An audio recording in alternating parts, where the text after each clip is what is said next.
Hello everybody and welcome to my new video. So today I want to talk about a topic that I see in some stories, which is the short-term market. The market is so short-term right now that a lot of investors are pressuring companies to drop unprofitable projects, projects that are strategically sound, projects that are important, like self-driving. And so this is a story that I saw on SoFi.com. Um, and it says that many investors seem convinced that self-driving cars are taking too long. Some are urging automakers to deploy capital elsewhere. And actually, in one of the letters I'll show later in this video, they say, "Oh, you should do buybacks." It's very, very, very dangerous because self-driving cars are going to be a thing. The only thing we don't know if this is going to be in 2 years or in 5 or maybe in 10, but I doubt it's going to take that long. They're going to be a thing. And if the incumbents do not invest in self-driving cars, we're just going to be left with Tesla. So this is really, really great for Tesla, actually, that the market is so short-term that you have literally shareholders pushing these companies to stop investing, to stop investing at having a chance of competing. I mean, okay, all of these other self-driving endeavors are way behind Tesla. They are behind.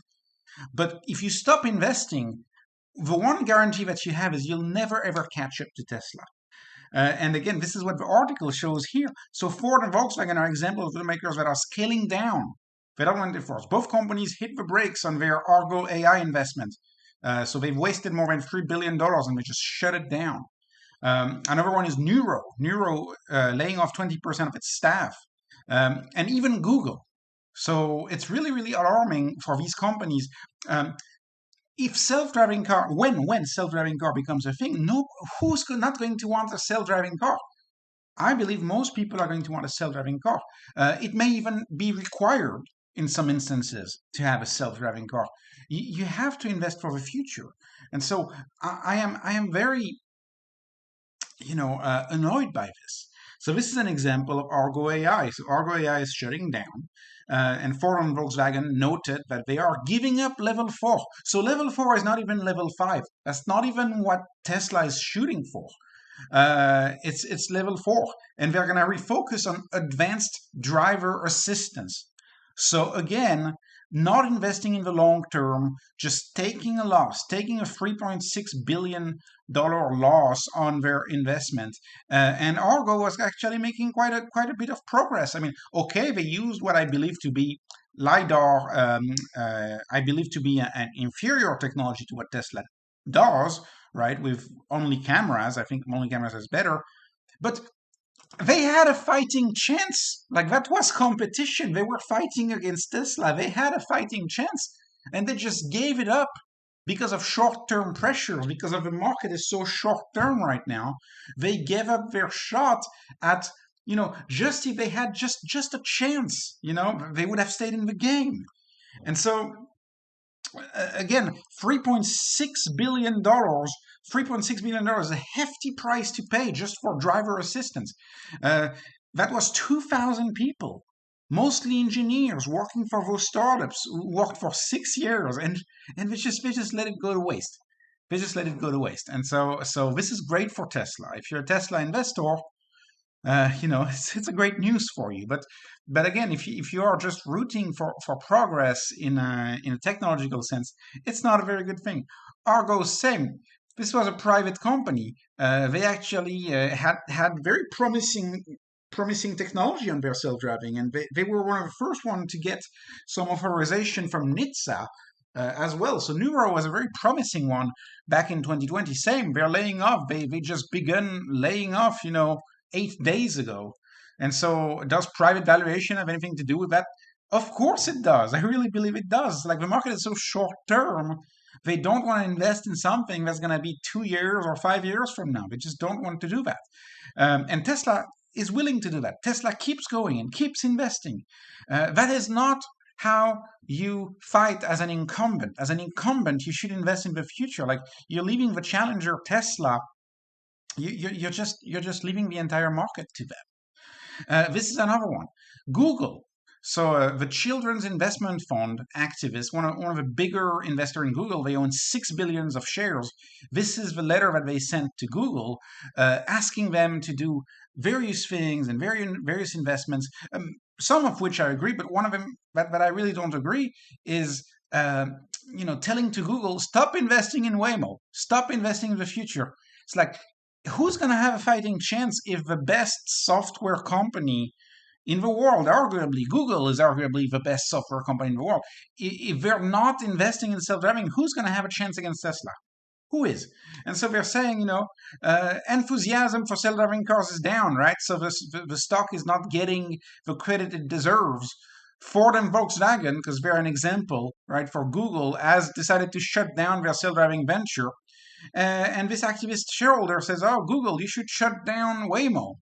You should just shut down Waymo.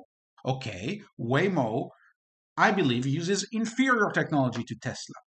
But again, they were still in the game. They were still in the competition. Volkswagen, Ford, and Google, all three of them were in the competition against Tesla.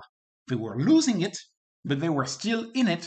Like, they can still pivot, and Google, by the way, has not divested out of Waymo, but this company could have pivoted. They could have moved to say a different technology, use, for example, simulators and digital twins, which seems to be what NVIDIA is choosing.